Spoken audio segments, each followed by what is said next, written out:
How's it going, guys? Welcome to Audio Addiction. We have Standards with us again, and he can say his name and what he does. Hey, I'm Marcos, and I play guitar. It's pretty much all there is. There we go. Well, Marcos, as we were talking about kind of off camera a little bit, it's been a while. I think we were talking, it was about maybe like a year or two ago. A lot has changed. So, how's things been with Standards? Obviously, released a record. You did like a tour, from my knowledge at least. I mean, you could elaborate on a lot of that stuff, but I guess how's things been with Standards since we last talked? So a lot of cool things happening. So we signed with Top Shelf Records, and Nice. they've been doing really, really well. They're taking care of artists like Toe and Lite, Elephant Gym, and they're just doing an amazing job. We're putting out a record this summer Nice. called Fruit Island, so I'm super stoked. And yeah, we were going to embark on a tour, but that's been postponed.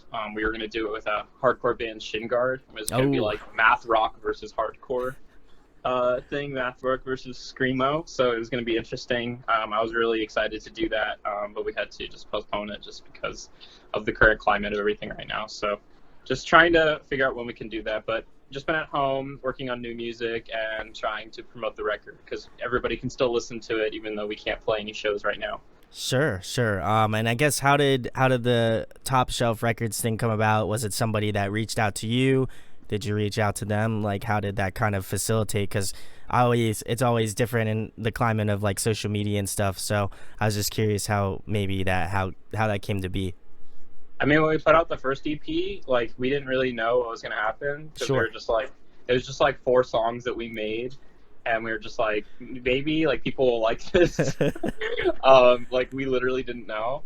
And then we put it out, and then we made a Twitter because we were like, I guess we should get on this. And we never checked it. And then one day I checked it because I had the notifications off. Sure. And I saw that Top Shelf Records had tweeted, like, hey, you guys should check out this EP.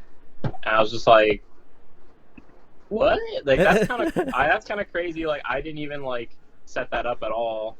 So it was like hella crazy. And eventually we, started communicating, and they invited us to play last year's South by Southwest showcase that they were doing, which was super fun.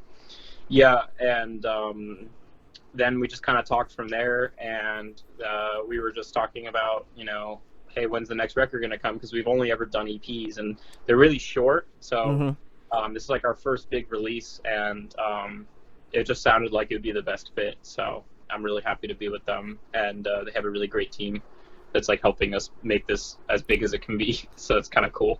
That's really awesome. I'm glad they're looking for talent and stuff like that.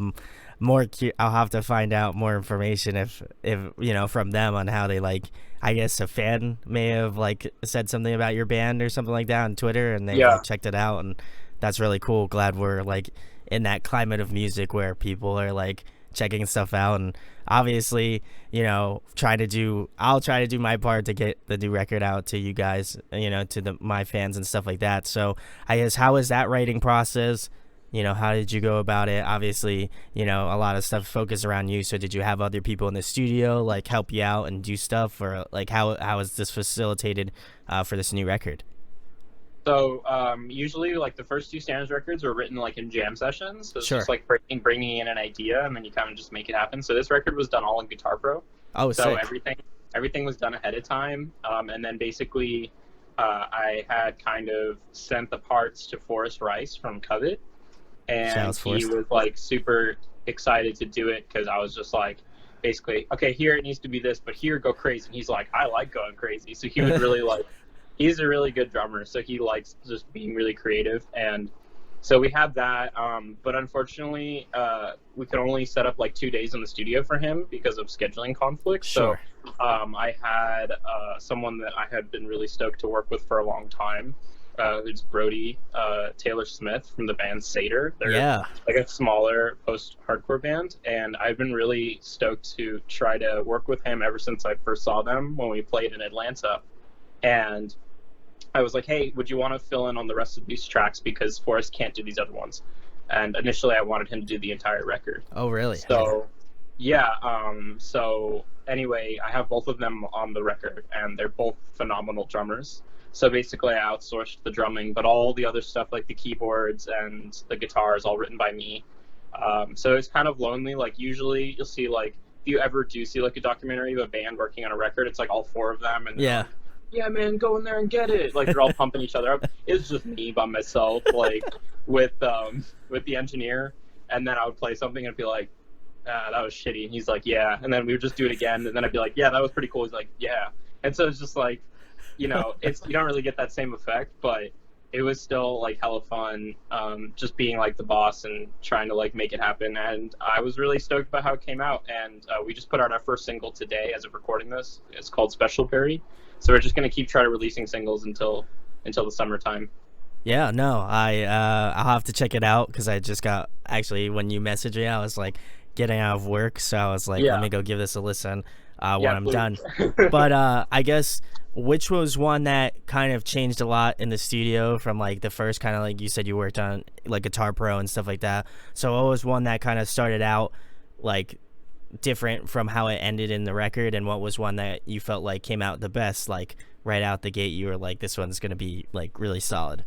Yeah, there's a new song called Valverde, which is where I used to live in California. It's basically in the mountains, so there's no cell phone reception. Oh wow. So you'll drive in, and if you don't have your Google Maps set up already, you'll get lost. Like it's a really weird place. It's like it's just really like solitary, but it's also right near LA, so it's like really busy. It's Oh wow. kind of this Okay. weird place. But when we first started doing jam sessions, when I was playing with the original drummer, then we would play in Valverde because that's where I lived and that's where we had like a bunch of open space and stuff. So we wrote this song a long time ago and it never got like recorded, never got put out on anything. So I was like, I should put it out on this record. And I was working with Forrest on it, and we were just playing it as we kind of had played it before. Sure. And he's like, yeah, we need to change this up. This is just not. And I was like, yeah, there's something weird about it. So we turned it from like this very coherent like ballad song to like a very lo-fi dream sort of thing. Oh, And sick. Forrest was like really doing a lot of crazy grooves. So you hear it when it comes out. But I thought that song came out like just from having written it like 2 years ago to now, it's like very different. And I know some old fans, like the select few people that remember like the old shows, we would play that song. Now they're gonna hear it like completely different, and then it's kind of like an interlude track. So it's like kind of short. But that's that song, and there's another song that I'm really excited. It's gonna be the next single. It's called May, Okay. and it was my first time ever writing in a tuning. It's like known as like Midwest emo tuning. So Okay. Yeah. guitar players, it's D A E A C sharp E, and I really like how that song came out because it's just very bouncy and danceable, and that's kind of the direction I want to go in with the songs. It's like you could put it on and people could like bounce to it, but they're just like, "What's math rock? I don't care." And it's kind of like messing around. The vibe. And it's a vibe, yeah, for sure. So that's like one song I'm super psyched about. So yeah, that's there's just like there's 12 songs on the record, so it's the biggest body of music that I've ever finished as a musician. Yeah. So I'm really excited to see how people think of all the tracks. They're all very different. And it kind of has like a nice arc to it, the whole thing. Awesome. And then obviously I know you do a lot of like guitar technique stuff, like you had the two-hand tapping and stuff. Are you going to be emulating different stuff for this new record? Like, do you feel like the way that you're going to be like, maybe obviously you mentioned just tuning now, but was there any other sort of like other thing that you implemented in the new record that was just maybe a little bit different for you? Yeah, a lot more like harmonic stuff. Maybe a little less tapping, but still just a lot of really crazy tapping. There's one song where I think I was just kind of frustrated with myself in the studio because I had written this part, and on Guitar Pro it made sense, but on guitar it didn't. So basically, you're kind of doing this like ostinato repeated pattern. Maybe I can actually tune to like demonstrate it. But basically, my goal was to try to do 3 parts at once. Oh, And wow. it's, like, Okay. really hard to do. Oh yeah, I could probably do it. So I don't know if that's audible, but basically it goes like so that's like part 1. This is part 2. And part 3.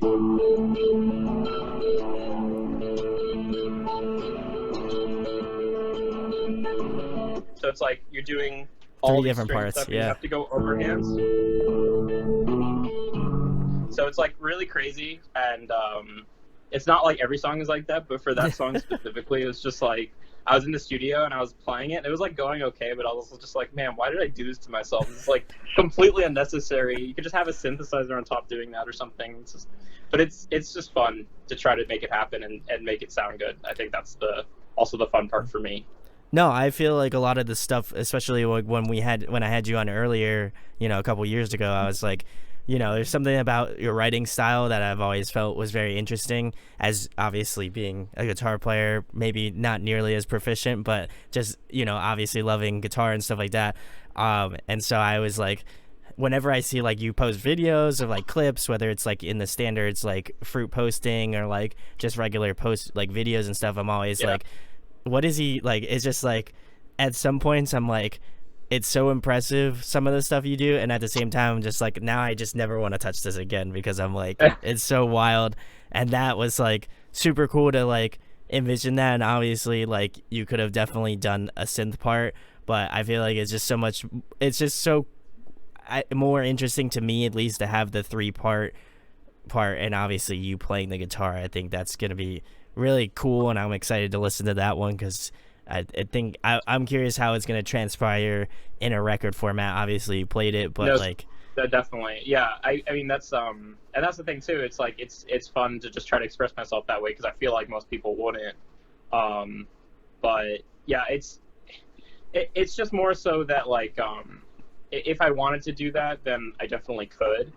But it's also just doing it live. Like I think last year we did like 80 shows or something as standard. Awesome. Yeah. So it's like you have to do that every night, and it's just it just kind of adds like another layer to it. So it's like there's some songs where it's like easy, got this, and then there's some songs where it's like, all right, let's do it. Like, you know what I mean? And I've definitely had songs not go the way I want live, and it can be like frustrating. So it's just trying to keep that balance, but also like I mean this is that kind of genre where it's just like let's do crazy things because why not, Do you feel like at any point you feel like you're gonna go too far and just do something just like insane? No. Yeah, I feel like that's some part.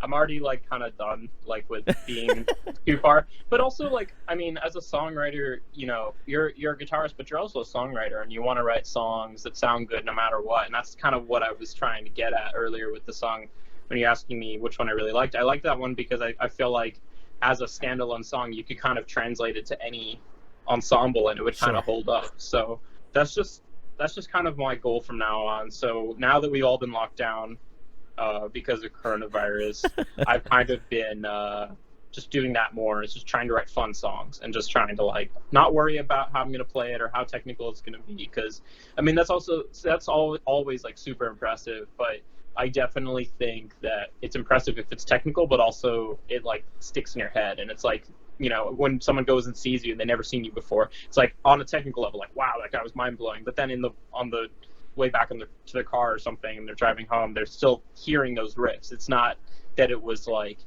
oh, it was just technical. Because I have definitely seen guitar players and I'm technically impressed, and then I completely forget everything I just heard. And that's not what I want to do going into everything. So that album, you'll definitely hear like a lot of that on there. I feel like there's just some stuff where I implied a lot of restraint.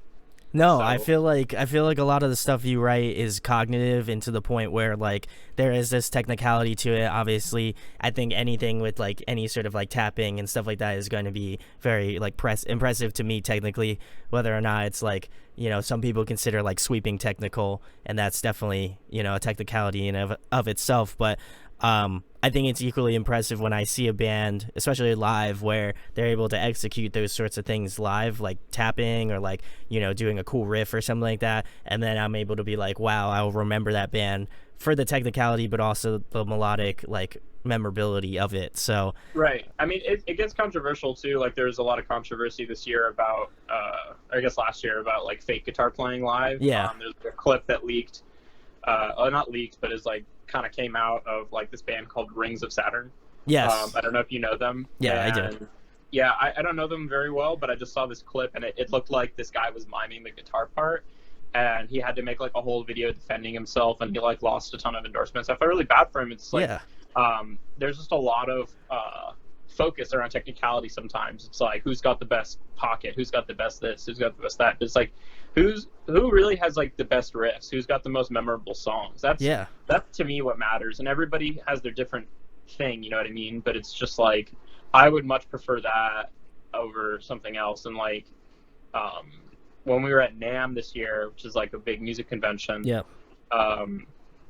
Forrest was nice enough to invite me and my friend Nate from a band called Floral, and my girlfriend. We all went to this private Ibanez showcase. So it was like Covet and Polyphia and Steve Vai, the 3 acts. They're all endorsed by Ibanez. And it was just really weird because like the majority of the people there were like executive people from the company. So they were just not vibing with the first 2 bands that much. But it was like really interesting to see everybody go crazy for Steve Vai. And like, I thought the songwriting for like Polyphia or Covet, for me at least, was more interesting than like Steve Vai. And Steve Vai is like incredibly technical. Like, did not make a mistake once. Was like ridiculously like, just, oh my god, amazing guitar player. But then like his songs, it's like, I don't remember. I couldn't, but I could sing you a Covet riff. I could sing you a Polyphia riff. Yeah. It's more memorable, and that's like kind of the direction I guess every guitar player has to go down. It's like, do I practice a bunch, or do I just do a bunch of riffs and stuff? So it's always a challenge. I'm glad you mentioned that, because I feel like you were saying, a lot of people get a lot of flack for being like, oh well, they're like, one record could be like, oh well, it's like really technical, I love it. Like same with Polyphia. Like I feel like I've been following them as a band for a long time, and their earlier stuff was very technical, and a lot of people are like, yeah, I love them for that. And then obviously the more recent stuff, while it still is technical, it's still very much like melodic and stuff like that, and it's definitely playing more towards their more current influences of like trap, hip-hop, that sort of stuff. And I love that they incorporate that. So I feel like, for me personally, I love the newer Polyphia stuff because it vibes me more, because it's like that more melodic nature. But I still love the old stuff. But I think that people always get it twisted where, you know, like, you have to be an elitist. Like, you have to be like, yeah, it has to be technical. Look, I remember when Polyphia was technical, now they're not anymore. And, you know, I think for myself, if you're an artist, like, you got to do what you enjoy doing. And I think that if that's not representative and you don't enjoy doing it, then I feel like it shows. Like, you can see it live. Like, if they're playing like older stuff, they're not really into it as much as maybe like newer stuff that, you know, resonates with them more. So I'm glad you had said that, because I feel like a lot of people maybe have, you know, adverse opinions about it, because they're like, oh well, I'm afraid to get some flack about it. And like you said, the Rings of Saturn's thing, it sucks. Yeah, I mean, everybody has their own opinion, and everybody is entitled to their own opinion. But I feel like, just in terms of how I want to express myself, I want people to be enjoying themselves too. I don't want it to be like, I'm up here and they're down here. Yeah. It's like, I'm the guitar god and you're just watching me. It's like, I'd rather it just be like, hey, here's this cool thing, you want to like experience this together. And I feel like a lot of bands, a lot of music is kind of like that. And that's just how I feel about it. No, I happen to agree with that, and I'm not just saying it because we're like on camera. I like genuinely believe that's like, you know, you should enjoy music for what it is, and you shouldn't be so like dead set on it being technical or like whatever. If it's melodically pleasing to you, then you should enjoy it. But obviously, we got to keep it more current, Marcos. Who have you been jamming? What's on your Spotify? What have you been listening to lately? I mean, so lately I've been super like in the den. So I've been like in my room, like working. So most of the time I'm listening to just like stuff that I'm working on. Sure. But like before all this hit, and I like to listen to music out and about. Like one artist I've been playing like a lot is just the 1975. Oof, I feel like yeah. their 2018 record, and like all the singles that have followed up since, are just like killer, like absolutely killer. Super great music. It's really inspired me in terms of arranging. I feel like that's one thing that it can definitely teach a lot of people, and that's like behind a lot of good pop music is just really good arranging. And I feel like someone tell you that would be like I think it's no, it's Quincy Jones. So I'm thinking of Quincy Jones would probably tell you that, who was big on Thriller. He worked on Michael Jackson's Thriller, and he was like a big advocate of all that. It's just how you arrange things makes a huge difference. Oh, 100%. So it's like pleasing from a songwriting perspective, but it's also just like, man, this is just really great. Super cool. I've been really into hardcore recently. And, nice. I've been working with Nate from Floral on some hardcore stuff, so we'll see if that materializes. But we've been like working in drop C and just like working on like let's be as ignorant as possible. And it's crazy because we're both like very technical guitarists, and he like his new stuff that he's been doing on his record. Just check out the Flow record if you can. Yeah, he's going like crazy, and then when we get together, he's just like, dude, what if we did like just chugs, like that? chugs and like dissonant chords, yeah. Yeah, and I'm just like, man, this is ignorant. Like, it's cool. So I've been listening to a lot of hardcore, like Knocked Loose and Jesus Peace, Code Orange. Like, Yeah. super cool. I really dig the new direction of a lot of hardcore bands. Vane is a really cool crossover band. Yeah, it's a cool scene. I'm not trying to get ingratiated in that because I feel like it's just, people are very territorial there, but it's like, it's fun to try to like think about what your hardcore band would sound like, coming from that background. That's very interesting. Well, it's now on the internet, so I feel like people that are maybe possibly slightly interested in it will ask you about it now. I'm a little worried we'll let people down. Nah, it's music, man. Any new music's always good, Yeah, well, we'll see what happens with that. But yeah, I'm looking to check out some more music. It's just been kind of a weird week, I think, for everybody. I don't think that anybody is excluded from this. Everybody's having a hard time processing like what's going on. Like, pretty much all my friends who are in the music industry have lost their jobs. Like, it's like your job was to go on tour, now you don't have a job. It's just crazy, like how many people that I know have been impacted by this. Same. So it was kind of hard honestly, for a while. I didn't even want to listen to music. I was kind of bummed out. And, got on a call with like everybody, my manager Michael and Top Shelf, and it was just like, you know what, screw this thing. Let's get this record out and let's like do this again. And I'm feeling like inspired again. It's also hard breaking out of your routine. Like I go to school, and now that's moving online. So it's really weird. Like, one moment, literally, I'm going to school, everything's fine. Next day, like overnight, you get an email. You're supposed to stay home. And it's really jarring. It's just like, I'm used to being at home a lot when I'm not touring, but this is like, in California anyways, I don't know if you know, but they just implemented like a stay-at-home law. Yeah. It's not law, but it's like a... Pretty much. Close, within that degree, yeah. It's like a restriction, essentially. So, like, you can go on a walk, and I'm trying to, like, at least get outside more because I'm just, like, holed up here. But, like, it's really fucking crazy. Like, it's unreal, unprecedented historical event. So, I mean, that's kind of a long-winded answer for like who you're listening to. I could have just said 3 people and called it a day, but it's just weird how the world around you can really affect like how you're feeling and how you're connecting with music. So I definitely agree with that too. Like, I feel like a lot of, and I also, like, the main reason why I did this is because I know how certain people feel about this and, being literally trapped in their house. So, I feel like this is hopefully a positive experience and people can have a good time. Like, music's not going to go away. So, I feel like it's good to savor those moments. Obviously, we don't know what's going to happen. We don't know what's going to go on. And obviously, we hope that people stay safe and, do what you're supposed to do, wash your hands, all that stuff. But stay home, everybody. Stay home, please. Yeah. Stay home. You're going to make this longer and prolong it. Even if you're hanging out with like 1 or 2 people, you're going to spread it to a bunch of people. Coronavirus is like very, very deadly for people over 70 and 80. Please just stay home. We can all get back to playing music after. I see a lot of people online still trying to throw shows, and like, it's just very irresponsible. Yeah. Please don't do that. Yeah, it's not a good time for that. I will second that. Do not do that. Like, at least like let's work this stuff out together. And if you guys need to chat, feel free to. I'm sure you can DM me, no problems. Like if you want to video chat, say what's up. Even if you don't know me, just do it. Like, it's better to have that than like, to continue allowing the spread to happen. We want to make sure to minimize it, and obviously we're not trying to bring down the mood, but like, I feel like it's important to say. Dude, it sucks. Like, there's no denying that it sucks, but like everybody else, I want to continue to do what I'm doing, and it's not gonna happen if we don't take some action here. So it's pretty crazy times, but there's always setbacks in life, and I think just how you overcome them, that's kind of how you're judged, not really by all the stuff that you do sometimes. Yeah, gotta stay positive. So we're gonna move on to some fun question markers, because I always like asking them. If Yeah. you were to compile a musical supergroup, who would you be in your band? Ooh, you know what's funny? Actually, right before all this happened, I was with a bunch of people in San Francisco because we played Floral's album release show, and Sick. we actually played a game that was basically this question.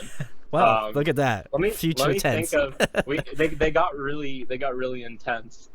But let me say musical supergroup. Um, damn.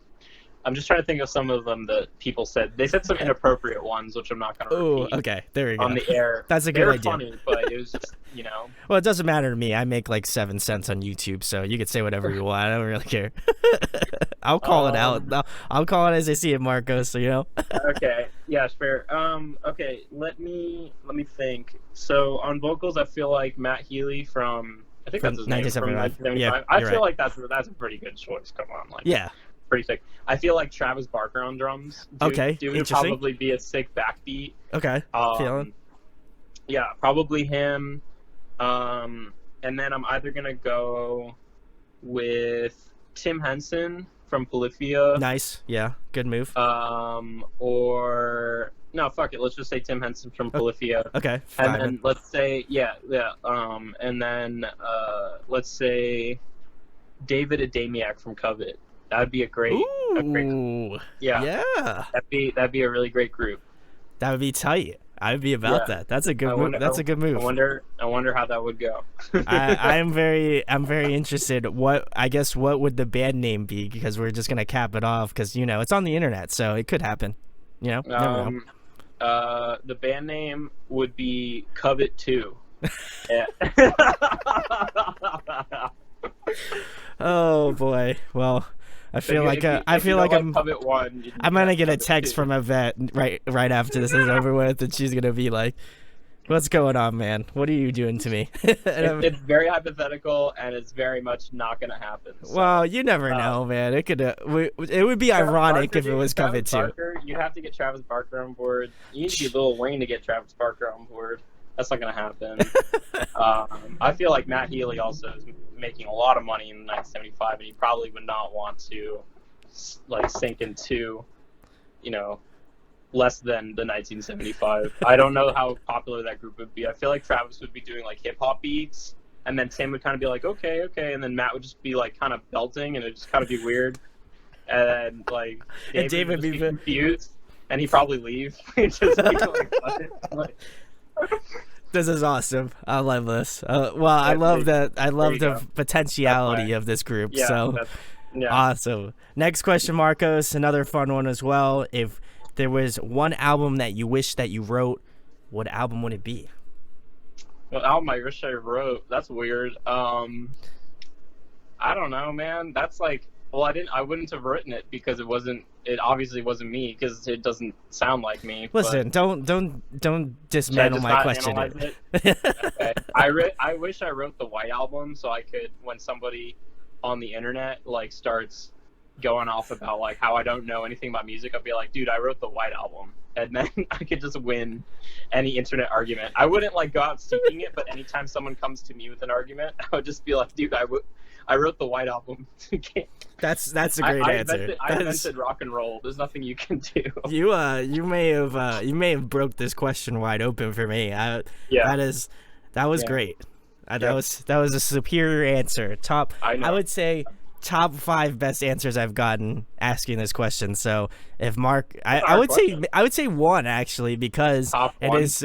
I would say it's the best answer I've gotten because it's so sly, but at the same point, it's so poignant because then you're just like, I made the White Album. So what are you gonna do? There's nothing you can do. So if you guys want to come on and fight Marcos about it, let him know in the comments.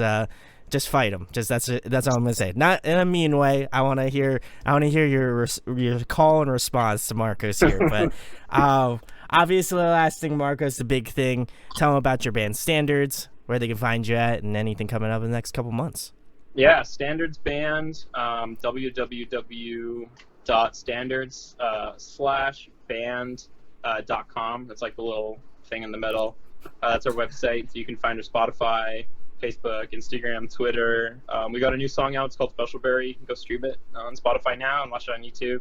and everything. And we have a new album coming out this summer called Fruit Island, and I'm really excited about it.